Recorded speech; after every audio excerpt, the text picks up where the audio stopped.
Any protest movement today will have to know where to stop.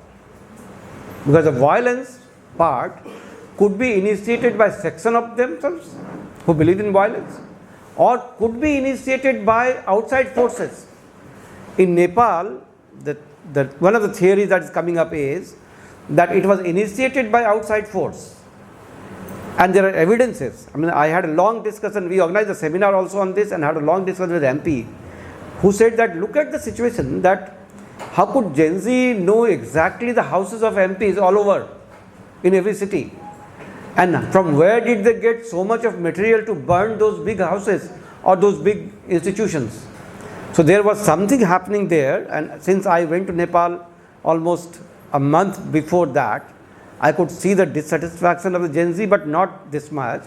But I could see that there was a big problem due to Chinese intervention in Nepal.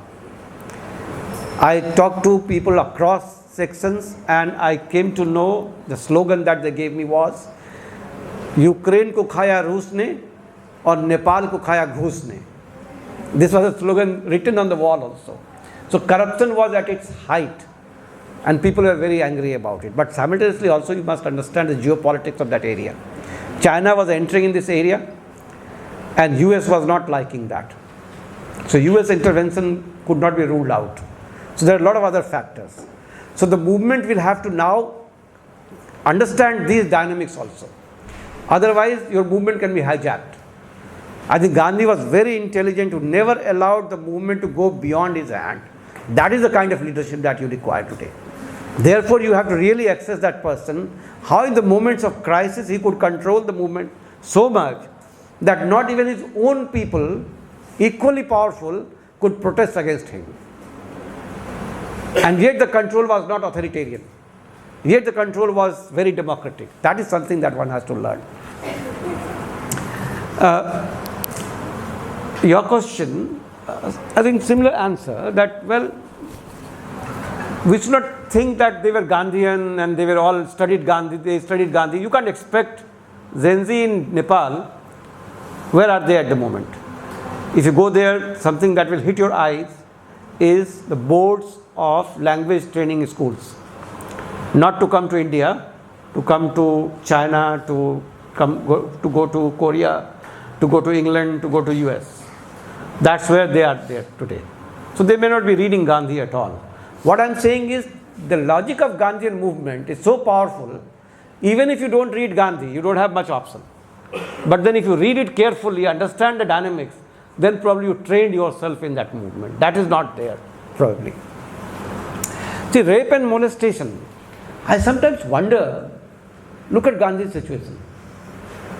100 years back, almost, right? I'm sure the gender relation was not as democratic as today. Even at that time, Gandhi could bring so many of them out on the road. They were so active in the ashrams. But there was no case of rape. Why? How did this happen that Gandhi could manage the presence of women in the movement so much without any major crisis? I was surprised. I think he had certain kind of nuanced understanding of male-female relationship on which he must have worked. I mean, I can go on talking about this from stories written by Premchand. There are so many stories about the relationships in Premchand that you can read and understand Gandhi's presence there. So that is something to be explored. So why there is more rape today? Because we have lost the relationality. Because a person earlier, if you're, at least we experienced in small cities, that if my sister is going out, the entire mohalla knows that who is she. Even if doing something wrong, will stop oneself. No, not in front of her. Now the things are completely different. There is no relationship that we have among ourselves. So nobody will come even to defend you. So I think it is the growing molestation and rape is a typical consequence of a society where we have lost that relationality. This French novel is very interesting since you have mentioned it. The climax of the novel is, there are two climaxes I always say. One climax of the novel is when the human genome scientist goes to meet his mother And he argues that in the elite French society, they think only way to realize oneself is body and therefore sexuality. So his mother tells him that, well, I can't offer my body to you at this moment, but you can choose a body. And he is so disgusted. He leaves that immediately. So what we are doing today is, we don't have the notion of relationality, which is democratic. We have only the body, and I didn't talk about that. I think Gandhi is a great philosopher of desire also. The legitimate desire and illegitimate desire. I didn't have time to talk about that. So probably we have to rethink about that. Such a big movement, there was no rape. Hardly there is any case of rape. But no movement and so much of rape. Aditi, the AI and globalization, and one can learn more from him. I think he has been working on this. I think there are two things that we must understand from Gandhi. Such an intelligent person, he could realize that for right functioning of brain, there has to be coordination between brain and hand. His charkha is not an economic machine only. I treat it as a neuroscientific machine. And the old age people in India, they were always into this kind of thing, something or other in every part of the country.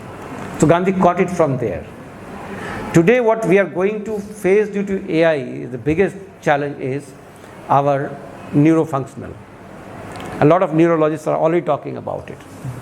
And probably along with that, the loss of human creativity. So Gandhi's idea of meditation, his idea of sthit pragya, his idea of how do you deal with your mind. So the artificial intelligence and the real intelligence, if they compete, at what stage do you think the real intelligence will be defeated by artificial intelligence? If the real intelligence do not keep updating itself. If we surrender to artificial intelligence, probably they will rule us. Person like Gandhi would tell you that you keep updating your real intelligence. Use artificial intelligence if needed as a machine if you want to.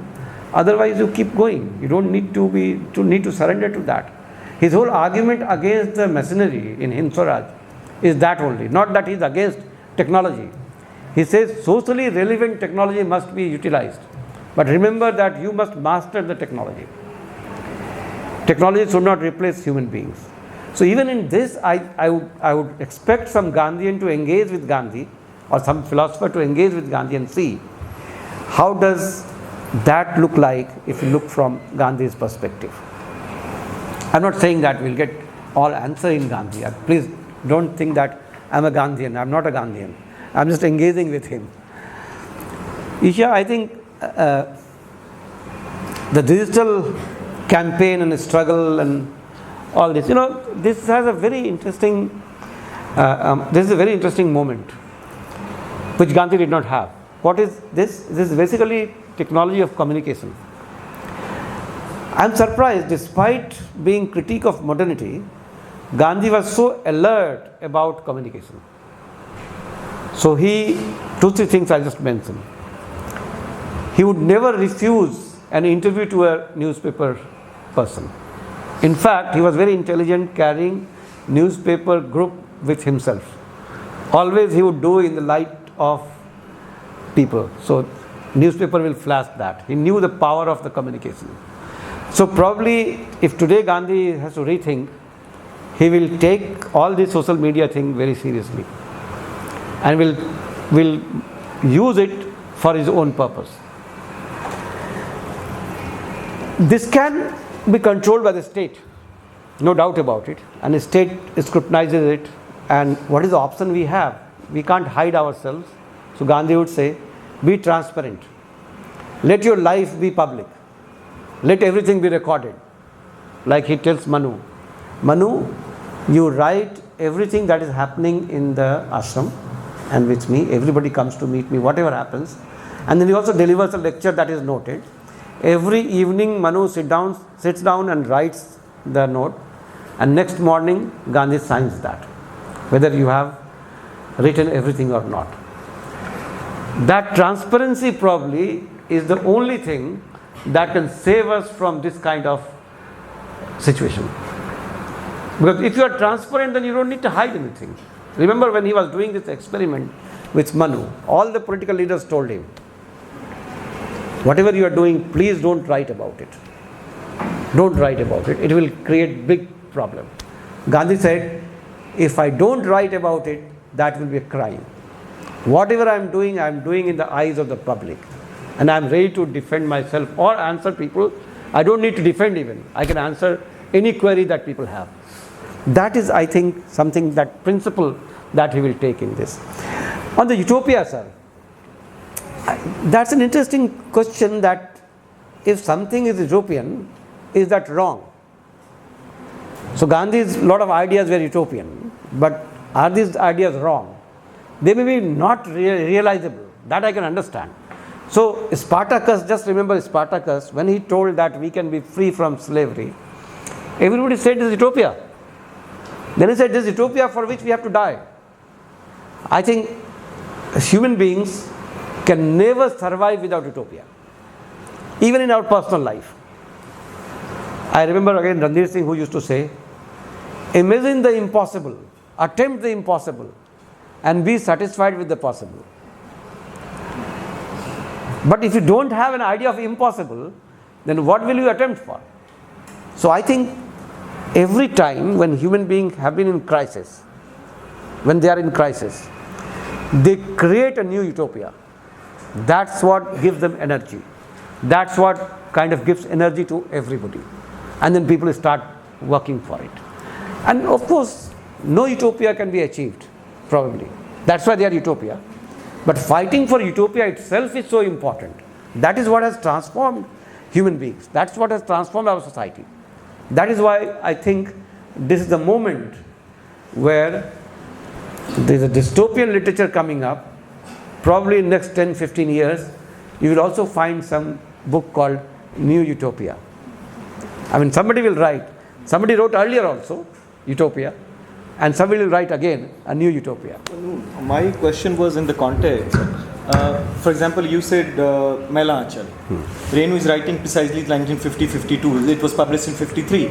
And this Meriganj, same area, is writing. Yeah. And next 5 years, this, for example, many people say the death of Bamandas is Mohabang from Gandhian ideas. And then next novel, his second novel is Parti Parikatha, and he's moving away from that Gandhian ideas. So this utopia may lead to deviation from the ideas, Gandhian ideas. That is also possible. This is what it is. Could be, you are right. But I also would like to see it differently. I think Gandhi, the time of Gandhian utopia was already out at that time. Because those who were fighting for Gandhi, Vamandas is a typical example of this. That those who were supposed to fight for Gandhian utopia, part of them dissed Gandhi. That's a symbolic. Which means that now you need new public. Now you need new people who can pick up this utopia. Maybe you need Gobar of Premchand.